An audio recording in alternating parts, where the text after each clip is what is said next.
What up? Seja muito bem-vindo a mais um vídeo.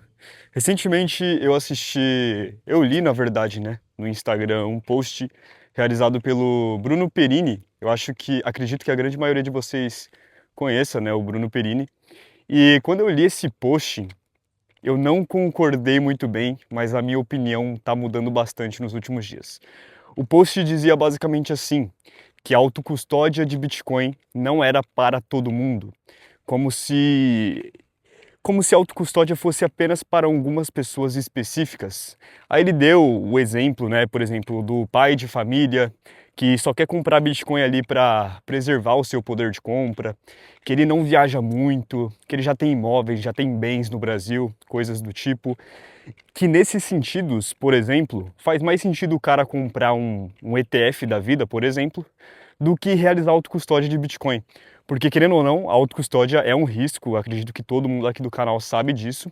Então, tem riscos assim que às vezes é melhor nem passar, como por exemplo esse pai de família. Agora, tem outro cara que é um jovem que gosta de viajar bastante, que ele dá uma certa prioridade para a privacidade dele. Ele quer viver livre, né? Ele não tem bens aqui no Brasil e ele quer ter essa liberdade de ter o controle do seu próprio dinheiro. Nessas situações, faz sentido ter Bitcoin em autocustódia, realizar, né, a autocustódia de Bitcoin. E quando eu li isso, eu discordei, cara. Eu falei, nossa, olha esse Bruno Perini, tipo, falando essas coisas, desincentivando a rapaziada a fazer autocustódia de Bitcoin, sendo que essa é uma das características mais, assim, boas do Bitcoin, né? Ele te devolve esse direito de ter poder sobre o seu próprio dinheiro e essa liberdade. Só que depois do acontecimento da Cold Card, eu admito que eu compartilho da mesma opinião.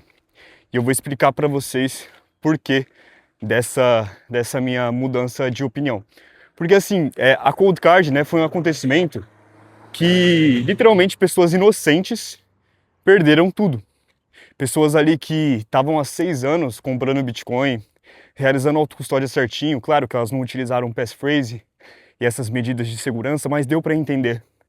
Essas pessoas às vezes não precisavam de todas as qualidades e benefícios que a autocustódia trazia. Ela não queria viajar, ela não queria, enfim, essas outras características que eu disse. É um pai de família que não pretende sair do país, não pretende, enfim, às vezes é até melhor ele comprar ETF por motivos de tributação, né, fiscais. Agora imagina esse cara aí que só compra Bitcoin pela valorização, perdendo tudo, porque ele pegou o Bitcoin e trouxe para a própria custódia, né? E depois da Cold Card também eu percebi que a autocustódia não é uma coisa pronta, sabe? É como eu disse em outro vídeo também. Não é como se fosse uma coisa que você faz uma vez e já era. Tá pronta, você não precisa fazer mais nada, você não precisa estudar. Você precisa continuar estudando. Você precisa continuar ali antenado sobre as coisas. Você precisa continuar dando uma atenção para o seu setup sempre, porque as coisas mudam. O mundo muda, o Bitcoin é extremamente novo. Eu, por exemplo, sou mais velho que o Bitcoin, só para você ter noção. Então, não é uma coisa fácil ainda de ser utilizada. A gente está melhorando o Bitcoin à medida que o tempo passa, justamente para adaptar isso para as massas e para devolver esse direito de ter o controle sobre o seu próprio dinheiro com mais facilidade para as pessoas. Só que mesmo que a gente consiga alcançar essa facilidade, né, de realizar a autocustódia, a custódia dos seus próprios bitcoins, a gente nunca vai conseguir abrir mão da responsabilidade que é fazer custódia dos seus próprios bitcoins. Porque assim, a gente pode até deixar o processo mais fácil, a gente pode até fazer vídeos mais didáticos, coisas do tipo. Agora, a responsabilidade de ter controle sobre o seu próprio dinheiro, isso nunca vai sair, nunca vai deixar de existir. Porque quando você faz custódia sobre os seus próprios bitcoins, meio que não tem mais suporte, né? É você e você, meu amigo. Se você perder ali acesso aos seus bitcoins, acabou. Não vai ter ninguém para te ajudar, não vai ter ninguém para realizar um reembolso para você. Esse é o preço que você paga por ter esse poder de cuidar do seu próprio dinheiro, né? E não é todas as pessoas que estão dispostas a passar por esses riscos, a abdicar desse conforto que é depender de terceiros, entende? E, cara, depois que eu vi esse acontecimento, pessoas perdendo economia de vidas, eu fiquei triste pra caramba, tá ligado? Porque essas pessoas literalmente só queriam usufruir de tudo que o Bitcoin tem a oferecer. Queriam ser donas do seu próprio dinheiro e acabaram perdendo tudo, sendo que às vezes elas nem precisavam de tudo isso, né? E hoje em dia, diferente de antigamente eu falaria, pô, você precisa fazer autocustódia de Bitcoin. Se você não fizer not your keys, not your coins, né? Se você não faz autocustódia, não é Bitcoin de verdade. Ainda tem sentido esse argumento, realmente, se você não faz autocustódia, você não tem Bitcoin de verdade. Você tem papel de Bitcoin, você tem um Bitcoin ali sintético, vamos dizer assim. Só que eu não digo mais isso, eu não tenho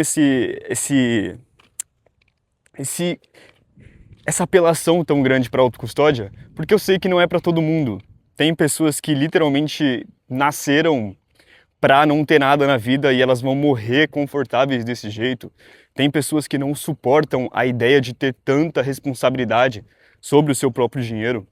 Então a gente precisa meio que começar a aceitar que realmente, que realmente a autocustódia não é para todo mundo. E eu acredito que a grande maioria das pessoas que compra Bitcoin, na verdade, elas compram primeiramente pela valorização. Eu acho que a esmagadora maioria. Elas compram porque elas querem fazer o quê? Querem comprar agora o Bitcoin barato, no longo prazo o Bitcoin sobe, elas vendem, e quando eu digo vendem não é por necessariamente fiat, é por uma casa, por um carro, por um bem, por um imóvel, enfim. Elas compram um Bitcoin para ele preservar o poder de compra delas e elas conseguirem usufruir disso lá na frente. E para isso acontecer, você não precisa necessariamente fazer a autocustódia desses bitcoins. É claro que você vai ter o risco de custódia do outro, né, da corretora, ou sei lá, enfim, deu para entender, porque a custódia não vai estar com você, mas as chances de você não cometer nenhum erro e conseguir usufruir desse poder de compra lá na frente, ou sei lá, mesmo que a corretora quebre, tá? Você pode receber um reembolso, coisas do tipo. Então as chances de você conseguir fazer uso desse dinheiro lá no futuro são bem maiores se esse for seu objetivo. Apenas preservar o seu poder de compra para lá no futuro comprar alguma coisa com esses bitcoins. Agora, quando você faz autocustódia, existe o risco de você sofrer um ataque, existe o risco de você não cuidar bem do seu setup, esquecer onde está as suas seeds, esquecer a sua passphrase, anotar a sua passphrase errado. Existem diversos riscos que você passa a correr por ter total controle sobre o seu próprio dinheiro. E se o seu objetivo é simplesmente pegar a valorização do Bitcoin para utilizar lá na frente, você não precisa passar por tudo isso, meu amigo. Você não precisa.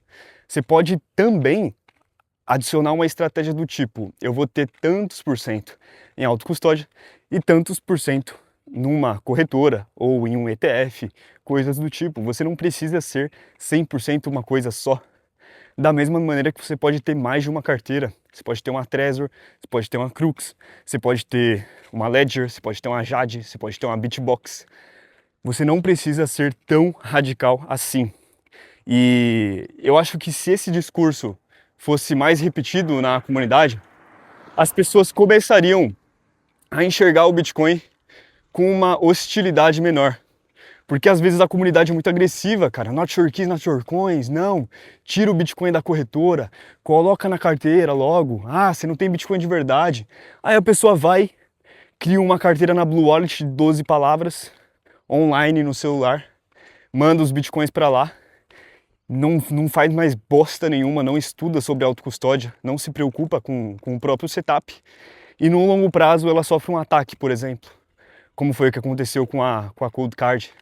Pode ser um ataque de brute force, pode ser um ataque de engenharia social, ninguém sabe. Mas essa pressão que a comunidade exerceu nesse iniciante, nessa pessoa que não precisava realizar autocustódia, custou tudo que ela tinha. Por quê?